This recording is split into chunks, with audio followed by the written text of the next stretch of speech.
میرا نام انوشا ہے اور میرا تعلق ایک اچھے گھرانے سے تھا۔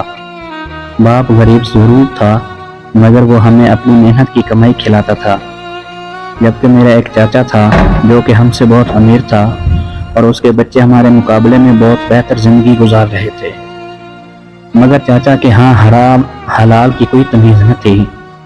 ابو حق حلال کی روزی روٹی کماتا کماتا وقت سے پہلے ہی بوڑھا ہو گیا تھا اور پھر دیکھتے ہی دیکھتے بیماری نے زور پکڑ لیا۔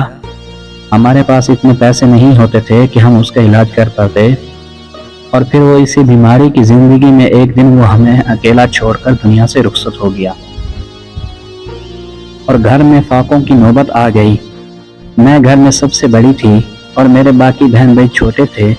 ایسے میں امی نے کہا کہ وہ لوگوں کے گھروں میں کام کر لے گی تاکہ گھر کا گزارا چلتا رہے، لیکن میں نے امی کو منع کر دیا اور خود ہی نوکری کرنے کا سوچ لیا۔ میں نے ایف اے کیا ہوا تھا۔ اس موقع پر امی نے کہا تم اپنے چاچا سے بات کر لو، شاید وہ کہیں پر تمہاری نوکری لگوا دے، مگر یہ سن کر میں رونے لگی۔ امی، میں افضل چاچا کی سکی بھتیجی ہوں اور وہ اپنے بھائی کے جنازے پر دیکھ کر گیا تھا کہ ہم اتنی مشکل میں ہیں، مگر اس کے باوجود وہ مڑ کر کبھی ہمارے گھر نہیں آیا اور نہ ہی اس نے کبھی پوچھا کہ ہم زندہ ہیں یا مر گئے ہیں۔ یہ سن کر امی کی بھی آنکھیں بھر آئیں۔ میں نے ایک فیکٹری میں نوکری کر لی، وہاں مجھے اتنی تنخواہ مل جاتی کہ ہمارا گھر اچھا چلنے لگا اور امی بھی بے فکر ہو گئی، مگر ایک دن فیکٹری کے مالک نے مجھے کام کرتے دیکھ لیا اور وہ مجھے روز روز اپنے دفتر میں بلانے لگا۔ اس نے اب تک مجھ سے کچھ نہیں کہا تھا، مگر اس کے دیکھنے کا انداز میں بھانپ گئی تھی، اس لیے میں نے ایک اور نوکری تلاش کرنا شروع کر دی تاکہ یہ فیکٹری والی نوکری چھوڑ دوں۔ اس سلسلے میں میری ایک دوست نے مدد کر دی اور میں جلد ہی ایک سکول میں پڑھانے لگی۔ فیکٹری چھوڑنے کے کئی مہینوں تک مالک ایک لڑکی کو میرے گھر بھیجتا رہا تاکہ میں فیکٹری واپس آ جاؤں، مگر میں نے ہر بار انکار کر دیا اور بڑی مشکل سے میری جان چھوٹی۔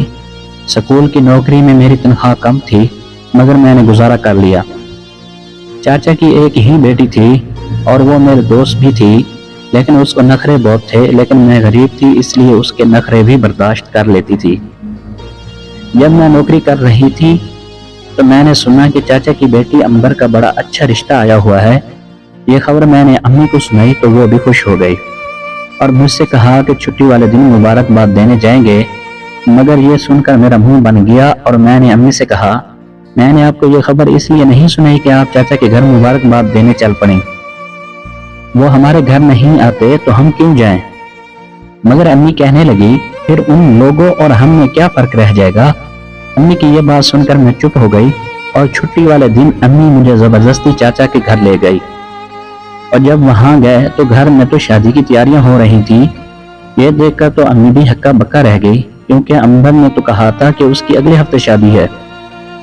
یہ سن کر امی نے چاچے سے گلہ کیا تو وہ کہنے لگا میں آپ کے گھر کارڈ دینے آ ہی رہا تھا کہ آپ لوگ ہمارے گھر آ گئے۔ اس وقت امبر اپنے سسرال والوں کی تعریف کرنے لگی کہ وہ بہت زیادہ امیر تھے اور مجھے شادی کے بعد الگ گھر لے کر دیں گے۔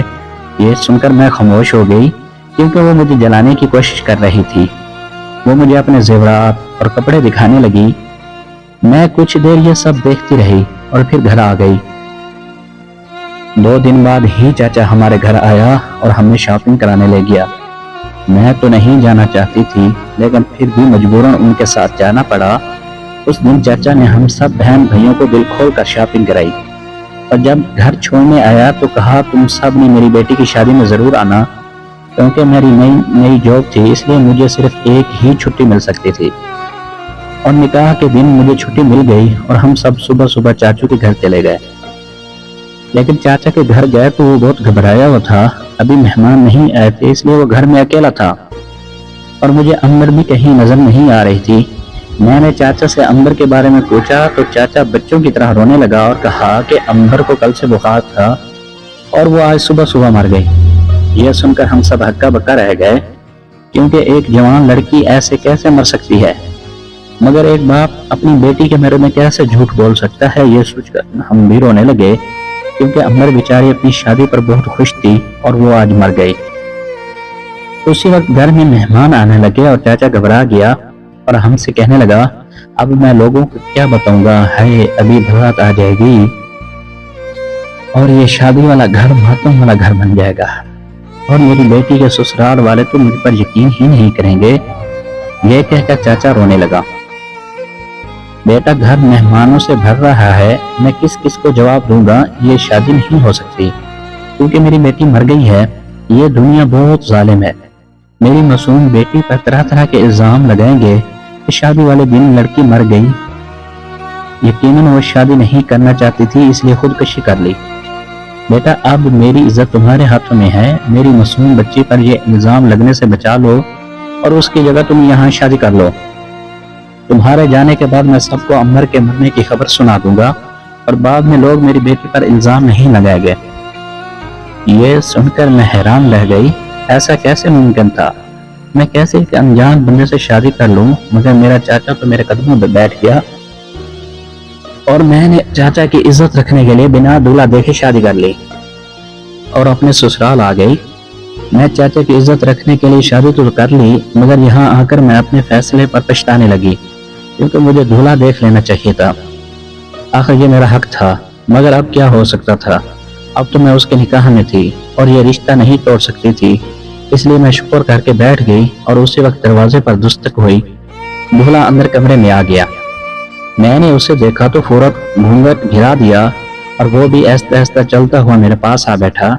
شادی کی پہلی رات جب میں نے اپنے شوہر کو دیکھا تو میرے ہوش اڑ گئے۔ تم نہیں، آپ یہاں کیا کر رہے ہیں؟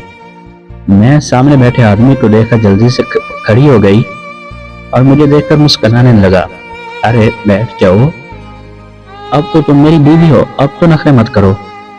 یہ کہہ کر اس آدمی نے میرا ہاتھ پکڑنا چاہا مگر میں نے اسے ہاتھ لگانے نہیں دیا اور میں بیڈ سے نیچے اتری۔ مجھے نہیں پتا تھا کہ میری کزن کی شادی آپ سے ہونے والی تھی۔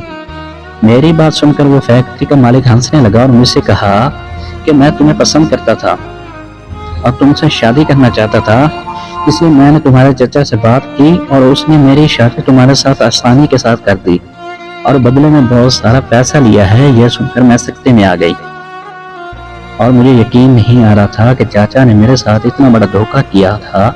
لیکن میں آپ کو پسند نہیں کرتی کیونکہ آپ میرے باپ کے عمر کے ہیں، اس لیے میں اس شادی پر راضی نہیں۔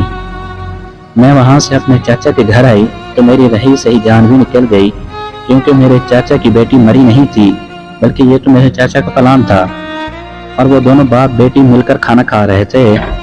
اپنے چاچا کی بیٹی کو زندہ دیکھ کر مجھے رونا آ گیا۔ ان دونوں نے اپنی ایکٹنگ سے کیسے مجھے الو بنا دیا تھا اور وہ باپ بیٹی مجھے لاچار دیکھ کر ہنس رہے تھے۔ میں چاچا لوگوں کو چھوڑ کر اپنے گھر آ گئی اور اپنی امی کو چاچا کی کرتوت کی ساری کہانی سنا دی۔ چند دن بعد امی سے مشورہ کیا، پھر اس بوڑھے آدمی سے کھلا لے لی کیونکہ مجھے اپنے چاچا کی طرح حرام پیسے کا لالچ نہیں تھا اور نہ میں اس بوڑھے کی بیوی بن کر اپنی زندگی تباہ کرنا چاہتی تھی۔ لیکن اس کے بعد چاچا اور اس کی فیملی کے ساتھ جو ہوا وہ اب تک ہوتے ہیں۔